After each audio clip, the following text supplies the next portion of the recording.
So now, what are we going to do next? What are we going to do next? The first one says condition. Okay, this condition has to be a true-false field. Do we have any true-false fields with us? Yes, we have. We have created them. So, let's start using them.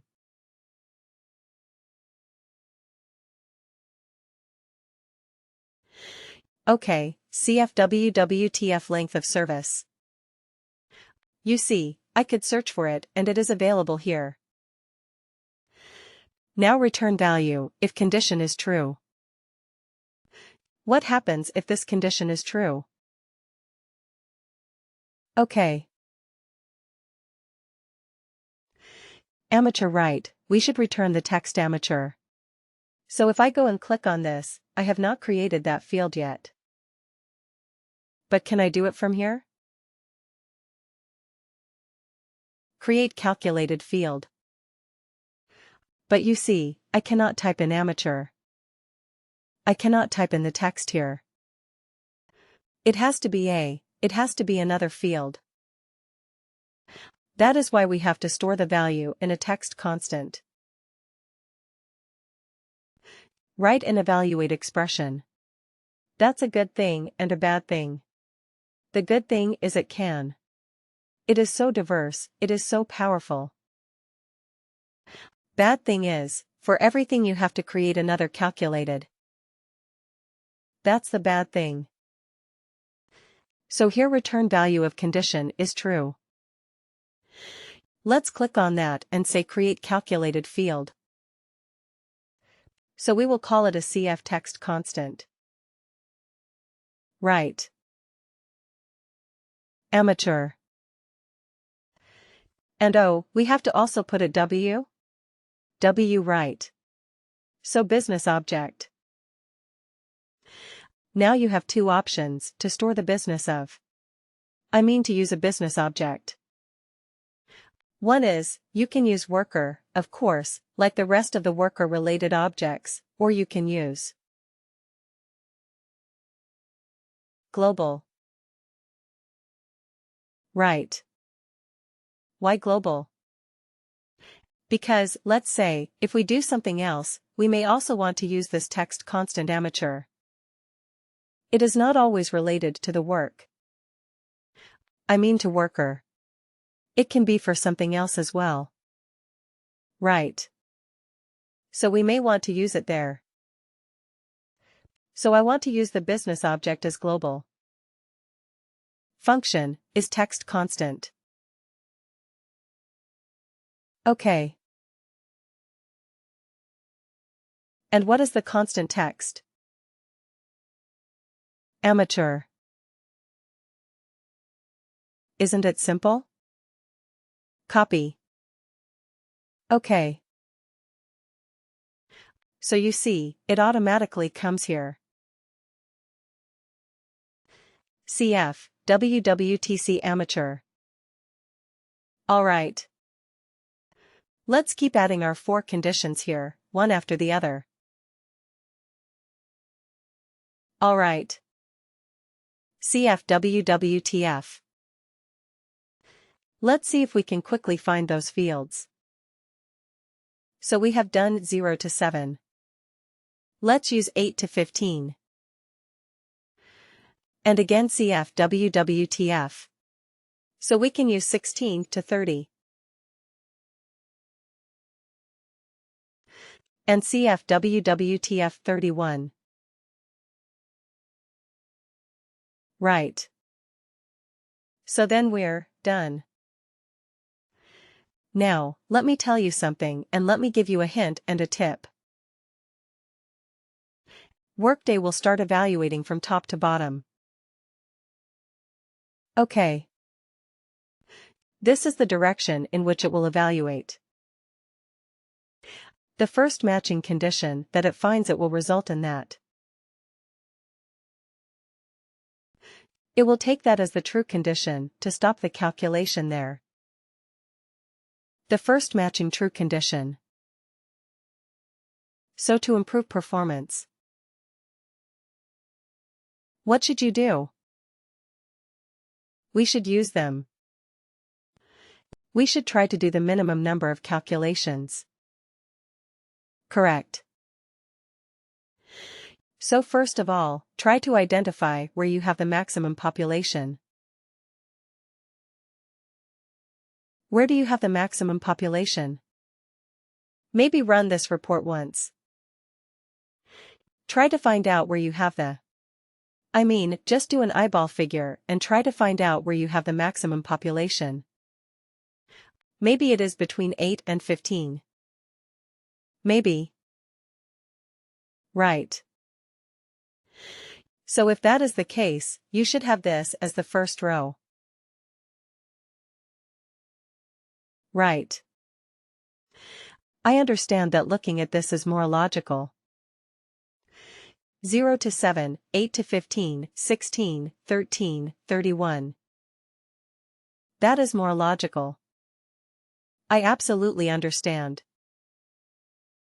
But from a performance point of view, this might be more efficient if most of your workers are between 8 to 15 years. Right. Because then it will do this first step for most of the cases that it will be true.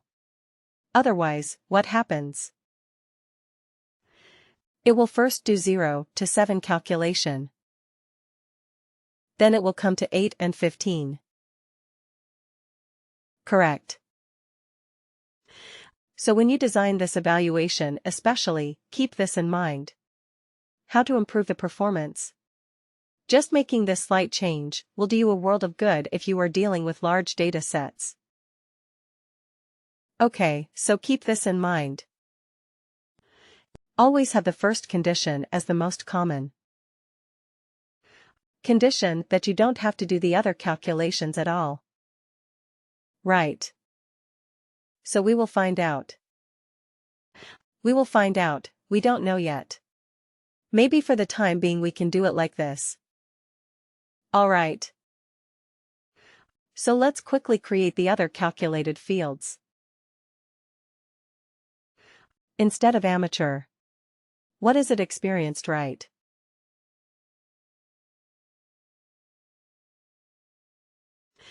Okay, and let's put it as experienced. Okay. Alright. So, 2 fields that are. Let's quickly do the third one, create calculated field very quickly. What is the other condition that we had? Senior and legend. Okay. So instead of amateur, we will call it a senior function. Is this constant?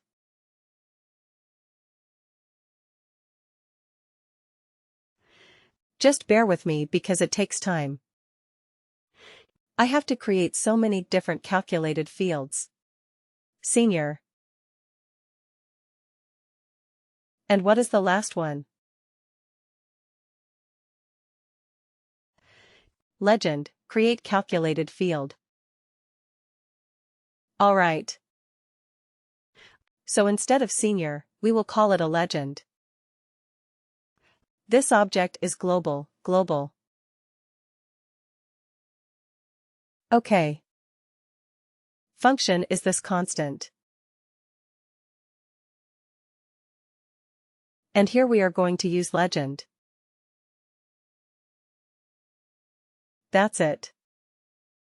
Right. We are done. You're done. So what is this evaluate expression going to do? It is going to evaluate a series of conditions. Right. It goes from top to bottom. The first matching condition that is met, it marks it as true and it returns the value if the condition is true. In our particular example, what is the return condition type? The return condition is a constant because we are looking at a text type of field. Isn't it? That's why we did this. Alright. So we are done. Let's save this. The save. This field is very complicated field that we have created. We have used 8 different calculated fields and we have put them all together in one more calculated field. So 9 different calculated fields. Wow. So let's go back to our report and use this calculated field in the report. Here it is.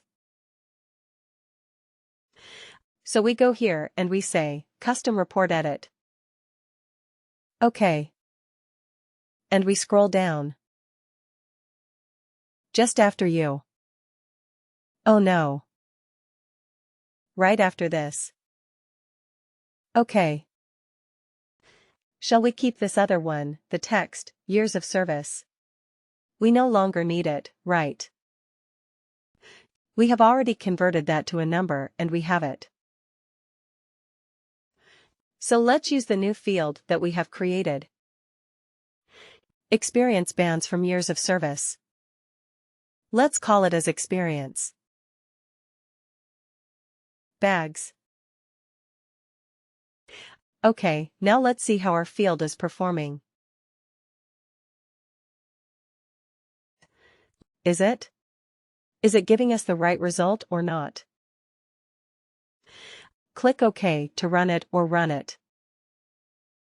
OK. Wow. Alright. So here we have a bunch of seniors.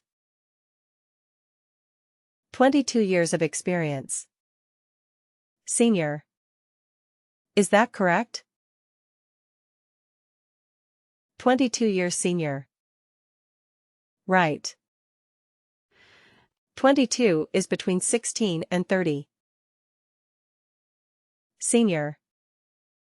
Absolutely right. What else? What else do we have? Okay, let's scroll down a little bit. But just 20 years. Alright. Okay. Scroll down. Keep scrolling down. Let's see if we have anything else apart from senior. Contains. Can we say, contains amateur? Let's see if we have a few amateurs. Oh, we don't. We don't have amateurs, alright. Anybody who is a legend. Right, we have a few legends. 122 years of experience. Well, that is a bit silly. I mean, maybe just wrong data. 1900 is not the hire date for people. But anyway, 122 years for a few workers. But anyway, our calculation is working correctly. That's what we are more interested about. Right. 102 years of experience. 1920 and 122. They are all categorized as legit. Alright. Okay, anything else? Any other category that we have created? Experienced. Right. Experienced. Do we have any experienced people? We have a few. You see, 14 years of experience. It is experienced. What was experience again? Between 8 to 15. Right. So our calculation, is it working? 8 to 15? Looks like it, right. 12 years experienced. Any years experience. 11 years experienced. So our calculation is working absolutely correctly.